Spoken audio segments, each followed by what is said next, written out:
통칭 80만 대군의 반장연합에 맞서 장개석은 먼저 독일 군사고문 게오르크 베첼의 작전 계획대로 각 군의 우열을 분석한 뒤 먼저 상대적으로 약체인 진군을 집중적으로 공격하여 군벌연합이 포위망을 만드는 것을 저지하고자 합니다.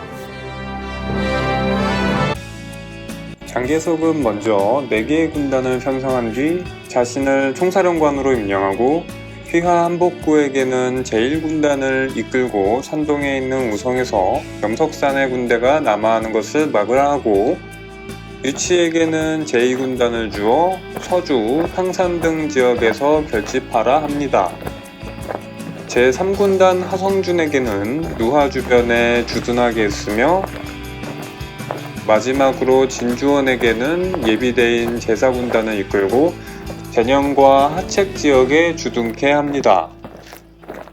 중원대전은 중국의 남쪽과 북쪽 지역에서 전개되었는데, 북방의 주요 전장은 하남, 산동 등 일대에 있는 철도 군방에서 이루어졌으며, 남쪽은 호남성에 있는 악주, 장사 일대의 강 주변에서 진행되었습니다.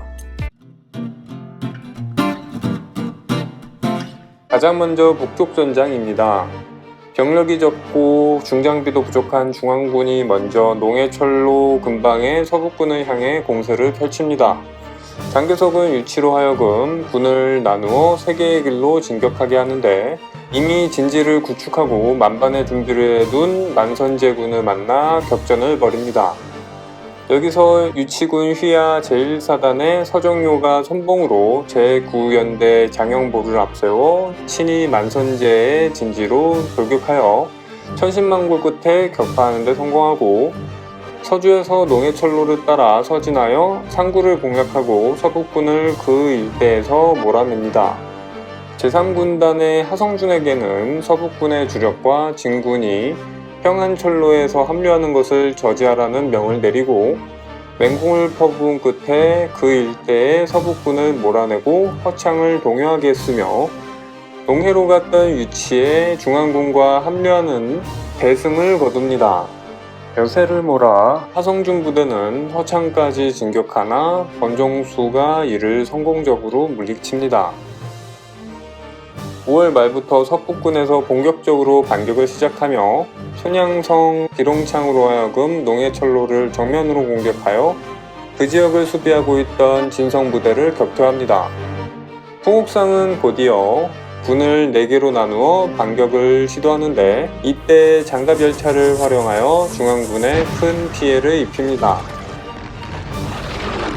이에 서정효는 중산호 열차 선두에 큰 갈고리를 달아 친히 탑승하여 고속으로 서북군 장갑열차를 향해 돌진하는데, 이때 서북군의 화포에 서정효가 탄 열차가 전복되면서 서정효는 중상을 입고 허경남이 그를 대신해서 제1사단을 지휘하게 됩니다.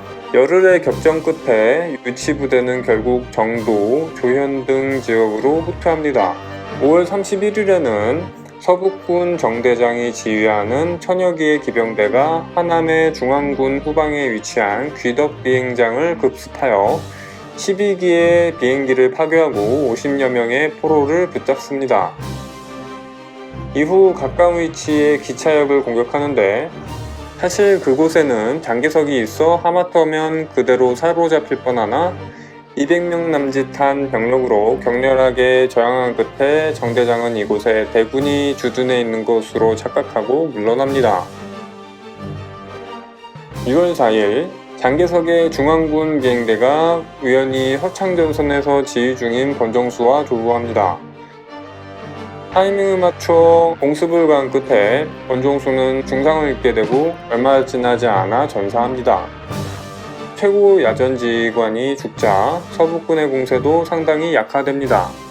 한편 중앙군 주력이 서북군을 막기 위해 서쪽으로 빠진 틈을 타 부작의가 이끄는 진군이 진포철로를 따라 덕주를 공격합니다.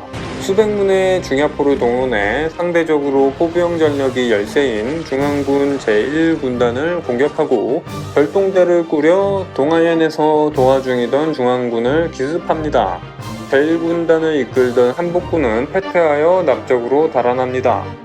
6월 25일부터 27일까지 진군은 순차적으로 제남, 태안, 복부 등 지역을 점거하는데 너무 깊숙이 들어간 나머지 앞선 여러 차례 전투에서 막대한 손실을 입은 서북군을 지원하지 못해 서북군은 점차 수세로 전환하게 됩니다. 이종인이 이끄는 부대가 광서에서 세계의 길을 통해 강을 통과하여 5월 27일에는 형양을 점령하고 6월 8일에는 장사와 악양을 차례대로 공격하여 점거합니다. 장개석은 월군의 장광래에게 3개의 사단을 주어 형양을 수복하게 하고 학원에게는 장사를 탈환하라 명합니다. 7월 이종인은 결국 패퇴하여 근거지인 광서 지역으로 군을 돌리고 장개석은 제11군을 차출하여 이종인의 근거지를 공격하게 하고 그 지역에 있던 정군이 중앙에 호응하여 가세함에 따라 샌드위치 신세가 된 개파는 이후로 쭉 근거지 방어에만 전념하게 됩니다. 서북군은 개봉에서 참호를 깊게 파고 철조망과 온갖 함정을 설치하여 중앙군 장치중이 이끄는 제2사단의 공격을 성공적으로 방어하고 진군과 함께 거의 성공적으로 중앙군을 포위하기에 이릅니다. 7월, 이를 타개하기 위해 장개석은 직접 최전방으로 가서 전선을 지휘합니다. 염석산이 곡부를 포위하려 들자 이를 저지하기 위한 격렬한 전투가 벌어지는 와중에도 장개석은 여전히 전방의 유하기차역에서 군을 지휘하여 전선의 안정을 유지하는 데 최선을 다합니다. 장개석은 산동 진포에서부터 단격을 시작하고 동시에青도에 상륙하여 한복구 부대를 중원해 함께 반격을 가해 진군을 대파합니다. 염석산은 열세를 극복하고자 풍옥상에게 막대한 예물과 함께 다량의 무기를 지원하여 서북군에게 서주 진격을 요청합니다. 그러나 이미 기진맥진한 서북군의 공격은 큰 위협이 되지는 못하고 진군은 패주하고 있으므로 별다른 도움이 되지 못해 서주에서 서북군은 결국 패배하고 맙니다. 장중정은 패주하는 진군을 추격하는 대신 서북군을 집중적으로 공격합니다. 군을 3개로 나누어 서북군의 진지를 우회 돌파하고 호종남이 1개의 사단을 이끌고 서북군의 퇴로를 차단함으로써 서북군은 하남으로 패주합니다. 중앙군은 곧이어 낙양을 함락시키면서 서북군을 완전히 포위하기에 이르고 전쟁의 승패는 점차 명확해집니다. 다만 이 무렵 양쪽의 군사 모두 기진맥진한 상태라 아직까지 의견을 표명하지 않고 관망 중이던 만주군벌 장항량을 자기 쪽으로 끌어들이기 위해 혈안이었는데요. 장개석이 높은 지위와 뇌물을 약속한 끝에 장항량은 중앙정부 지지를 표명하고 반정연합의 항복을 권유합니다.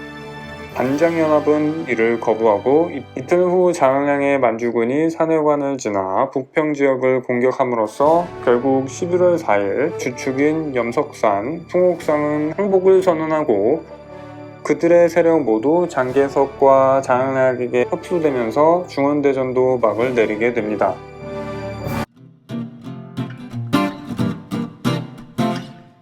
이 전쟁으로 양측 도합 30만 명의 사상자가 발생했습니다.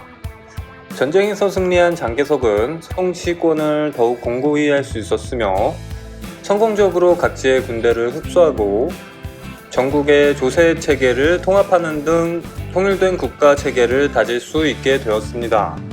그러나 반란군을 제거하기 위해 장개석이 차출한 병력은 본래 1차 국공내전 후 중국 각지로 흩어진 공산당 세력을 토벌하기 위한 것으로 이로 인해 공산당 잔당들은 숨을 고를 수 있게 되었으며 만주군이 치안 유지를 빌미로 서북군벌의 영역인 화북지역으로 들어가게 되면서 간접적으로는 중일전쟁 시 중국 동북지역이 순식간에 일본 관동군에게 함락되는 원인 중에 하나로 작용합니다.